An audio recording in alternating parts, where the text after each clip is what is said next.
from the Deep State Chronicle studios in St. Petersburg, Florida. I'm your host, Will Gray Eagle. Again, welcome to the Deep State Chronicle. It is February 17th, 2020. It is Monday. Let's begin to work on this next segment. Again, continuing the aftermath of the Adam and Eve story. This is Chapter 3, Jesus as History. There are three passages in the Bible which concern us from the viewpoint of history alone. They are in the New Testament. 1, Matthew 27:34 and 45 through 50. 2, Mark 15:33 through 37. And third, John 19:28 through 30.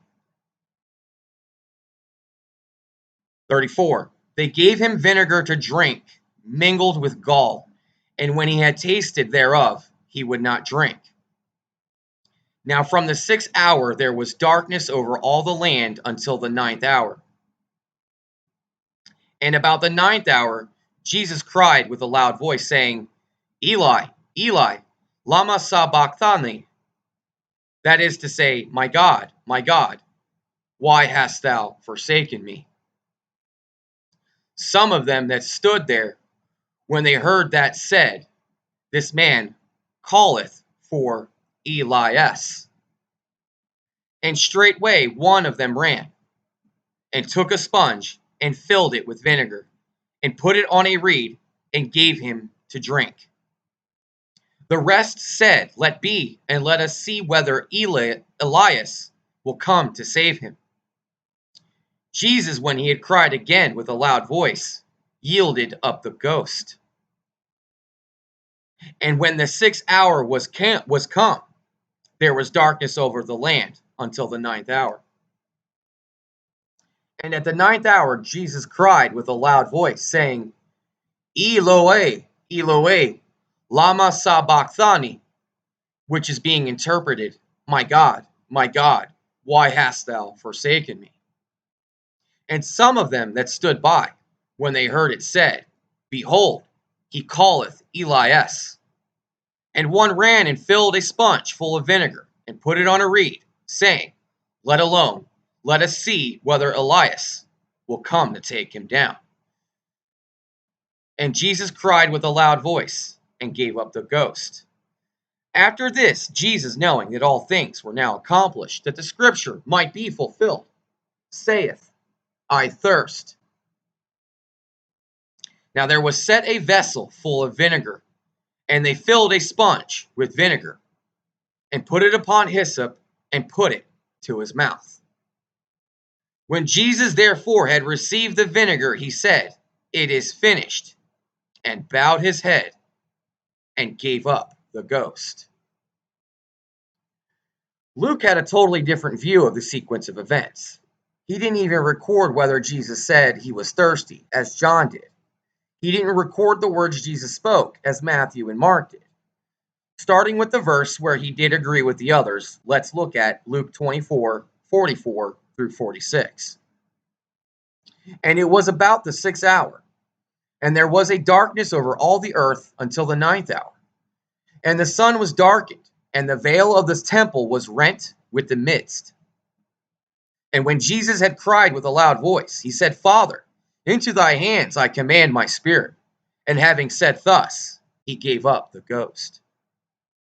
You can see that Luke omitted the scene where Jesus spoke the words Matthew and Mark quoted and interpreted, in which many in the crowd thought were Jesus saying he was thirsty, and of which John thought so little of it that he merely quoted Jesus as saying, I thirst.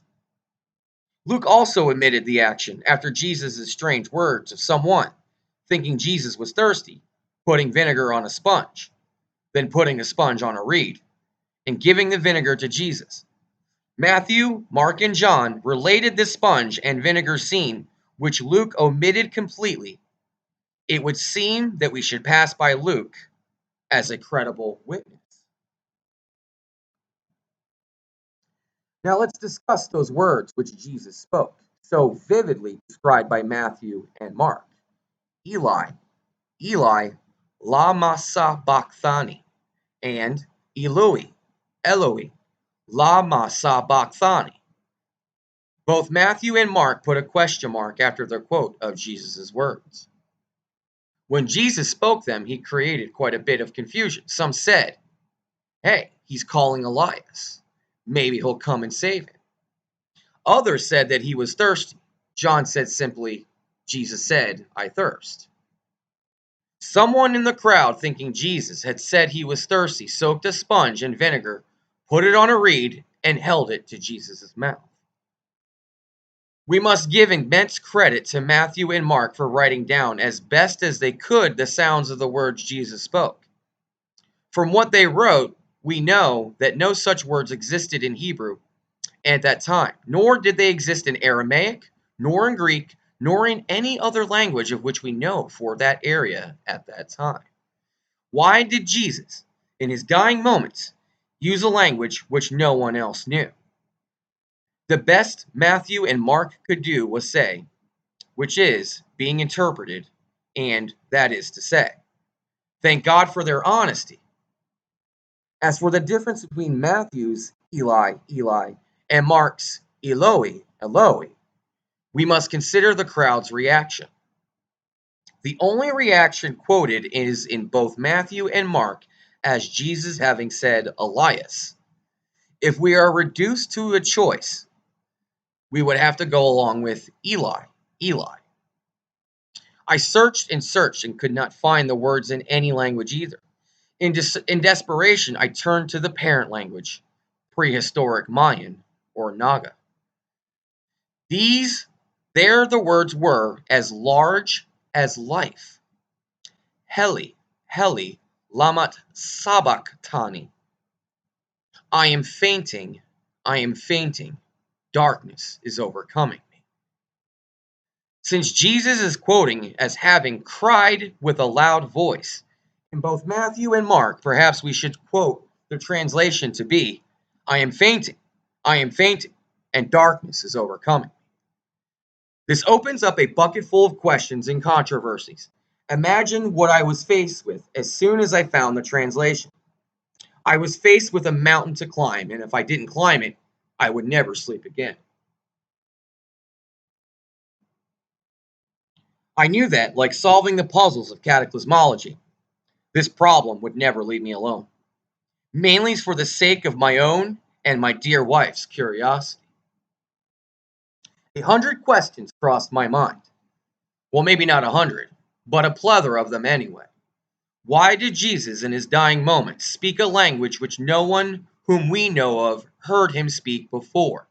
Was he naturally reverting to a language he had spoken as a prying language in earlier years? If so, where had he been to have picked up that language and used it so habitually? This is getting into one of my own personal theories in which I espouse that Jesus was actually born to Cleopatra and Julius Caesar, and his name at birth would have been Caesarion. A good many of real Christians out there, and there are not many of them, but those who really, really are true Bible scholars know that Caesarion, and as he would later be called in life, Isu, by his mother, Cleopatra, which means son of Isis. He went in his early days to India first. He was a monk in Tibet, and then he returned to Rome and subsequently Egypt. Get back into this. Let's again look to the Bible as history. A good place to start is Luke 2:41, where Jesus' parents are mentioned. Now, his parents went to Jerusalem every year at the feast of the Passover. And when he was 12 years old, they went up to Jerusalem after the custom of the feast. And when they had fulfilled the days, as they returned, the child Jesus tarried behind in Jerusalem. And Joseph, or Josephus Arimatheus, and his mother knew not of it. But they, supposing him to have been in the company, went a day's journey, and they sought him among their kinfolk and acquaintance. And when they found him not, they turned back to Jerusalem, seeking him. And it came to pass that after 3 days they found him in the temple, sitting in the midst of the doctors, both hearing them and asking them questions. And all that heard him were astonished at his understanding and answers. And when they saw him, they were amazed. And his mother said unto him, Son, why hast thou thus dealt with us? Behold, thy father and I have sought thee sorrowing. And he said unto them, How is it that ye sought me? Wist ye not that I must be about my Father's business? This one story tells us that Jesus had to be a genius of his day. Also, it tells us that he had an affinity for dropping in at the temple to share minds with the adult intelligentsia on an equal plane. At the age of 12, mind you. Yeah. One more fact should be taken into account in our summation of contributing factors. And that is that there is a total of only 55 days of Jesus' life accounted for in the Bible. We are left with him at age 12 in the incident above and brought back into his life when he is about 30 in Luke 3:23. This leaves about 18 years of Jesus' life unaccounted for in the Bible. Is there any other source? In the mid-1800s, the British Army was stationed in northern India. Ha! Near the town of Ahoydia, prehistorically known as Judea. They discovered that there was a temple there, of which there were only 3 of that kind in India. In pre-Brahmin India, all temples were of this kind and were called Nakal temples. The official language of these temples, the British found out, was Naga, or prehistoric Mayan. Curiously enough, there was a tribe in the extreme north of India called the Naga tribe. This tribe, even today, speaks pure Naga as their everyday language. They told the British of Jesus as having been there as a late teenager, young adult who attended the Nakal temple as a student and graduate of the same temple. This is the first time I'm hearing this particular story. It looks like I'm vindicated. He was especially remembered through tradition because he was a genius. Students were taught rigorous courses from mathematics to medicine, languages, and what we call ESP. See, I told you, because he would have been far more educated. He would have had to go to India to get this education because it didn't exist in the West. Out-of-body travel, metaphysics as a science, and natural healing. The course was so rigorous that it usually took the lifetime of a normal person to graduate from the temple. Students had to learn Naga, and graduates were called Son of God. His name later in life was Isu, son of Isis. But in Indian, I believe Naga, Issa is a literal meaning of Son of God.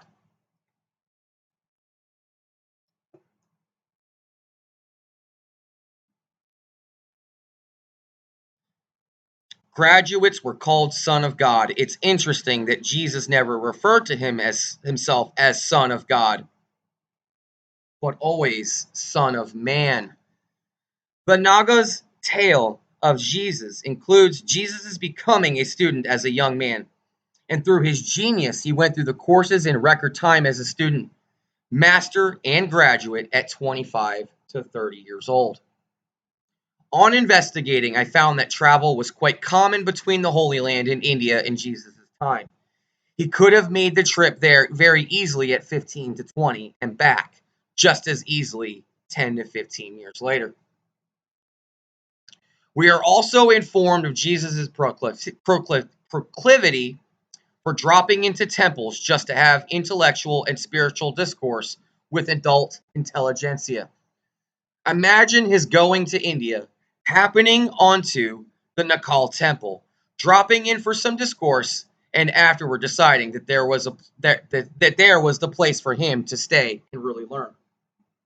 Spending 10 to 15 years learning to speak and write Naga, and speaking it as his sole language for that duration.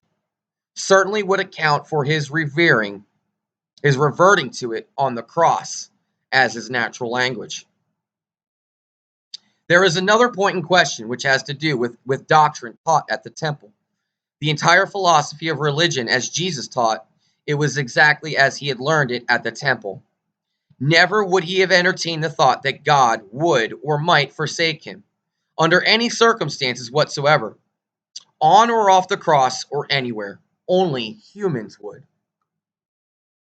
At this point, we should summarize everything we can about the events surrounding the moments when Jesus spoke those words on the cross, and apply whatever reasoning we can in order to cover every aspect involved toward either verifying or refuting our translation of his words. First, our only reasonable source of the words Jesus actually spoke is through Matthew and Mark. Second, it is abundantly clear that Jesus spoke in a loud voice. There's a difference between listening to sounds and hearing them. Matthew and Mark listened to him to the extent that they were able to write down the phonetics of what Jesus said to the best of their ability.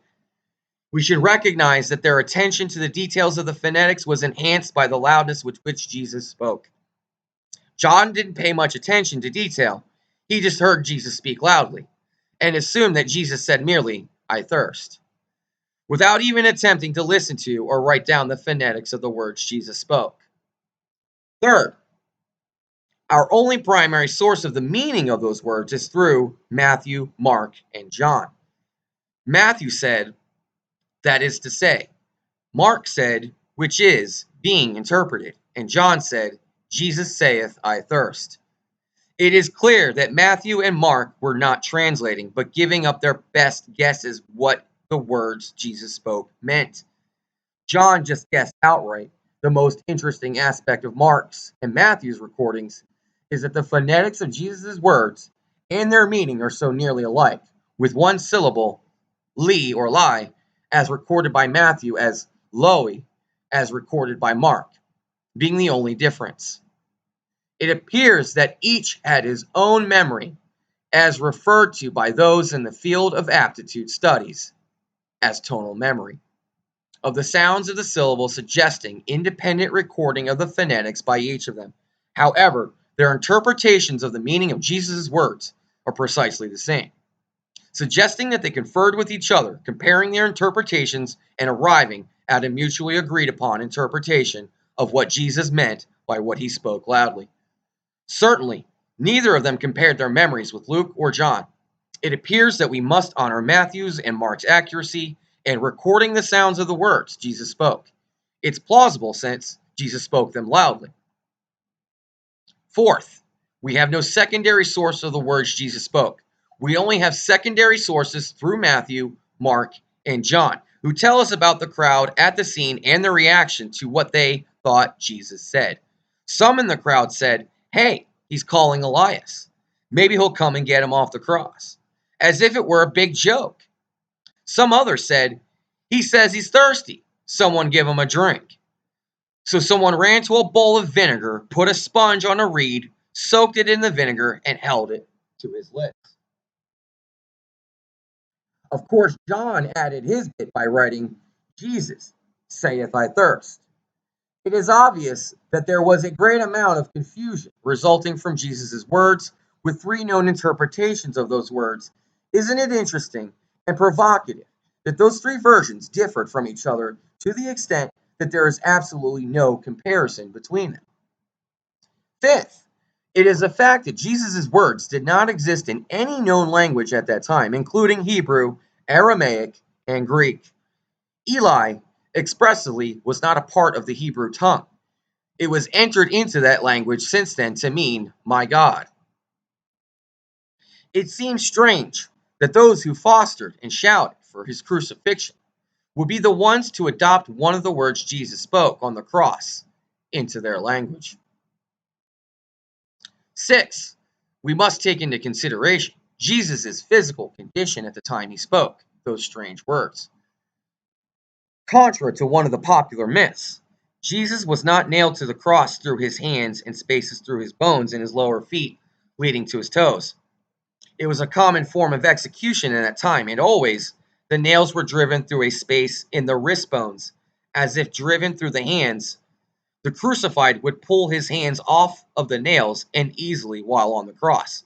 Plus, the same conditions existed in the feet of the crucified. In order to keep him from pulling his feet off the nails, the nail or nails had to be driven through a space between the upper foot bones. Therefore, the crucified became literally a prisoner of the cross. The only way to get him off the cross was to pull the nails. The crucified was nailed to the cross in such a way that, with his knees bent somewhat, he could hang by his arms and rest his legs. After a while, his diaphragm would enter the early stages of paralysis, and he would feel suffocation on coming.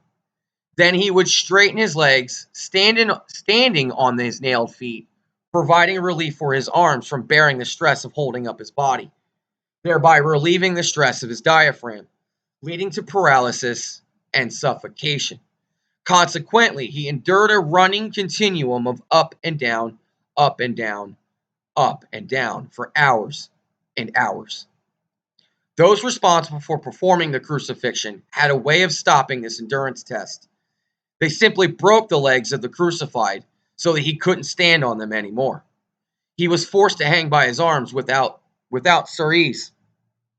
He soon fell into full paralysis of his diaphragm and died of suffocation. It is known that Jesus suffered scourging for some time before his walk to crucifixion, with Simon of Cyrene, who was compelled by soldiers to carry his cross. Scourging meant torture with whips, with barbs in the ends of the lashes of each whip. Those barbs are deeply through Jesus' skin and into his flesh. It had to be excruciatingly painful. While on his walk to Golgotha, Jesus was still sufficiently conscious to have made the walk successfully. He had not yet entered a state of deep shock. There were 3 men crucified at the same time on Golgotha. Jesus, of course, was in the middle. The other 2 had not been tortured before their crucifixion. After they were on their crosses, Jesus entered into deep shock. In that condition, it was impossible for him to feel any pain. While in that condition, he lost consciousness, and while entering that state, he said loudly, as quoted by Matthew, "Eli, Eli, lama sabachthani." It has been popularly assumed that pain drove Jesus to say those words. Impossible. He was feeling no pain. He was in deep shock, on the verge of passing out. It is most logical that he was saying, I am fainting, darkness is overcoming me. It is most illogical that Jesus would be complaining in a loud voice that God had forsaken him. As I said before, he knew absolutely that only humans would do that. This is an approximate time to consider the Shroud of Turin. The image on or in it shows the barbed gouges of a whipping scourging, plus showing that the legs of the victim were not broken, as Jesus's were not. Further, the image shows irrefutable signs that the victim had been crowned with a crown of thorns, as Jesus had been. Further still, the image shows irrefutable signs of the victim having been crucified in the standard manner. Those parts of the image, the proof of barbed whipping, scourging, the proof of the victim being crucified, the unbroken legs, which was most unusual in a crucifixion, and the crown of thorns worn by the victim, all point to Jesus as being the wearer of that controversial shroud. The crown of thorns is the most powerful indicator of Jesus being the wearer. Who else but Jesus would have been so crowned as a part of his scourging? Scourging itself being almost never employed, and crowned for whatever reasons, in Jesus' case, for derision as King of the Jews. There is a last subject to consider: how the image was made on the Shroud of Turin. This is a point of great controversy among scientists. How it was accomplished is known only to those of us who have found how nature makes gravity. And that is the end of that chapter, and so also the segment. We're going to begin Angels and UFOs after I take a quick break. But for now, I am Will Gragel. Again, you're watching the Deep State Chronicle. It is February 17th, 2020. And if you found this video interesting today, please share it with your friends and other like-minded individuals. If you happen to be new to my channel, please subscribe. For now, that is all.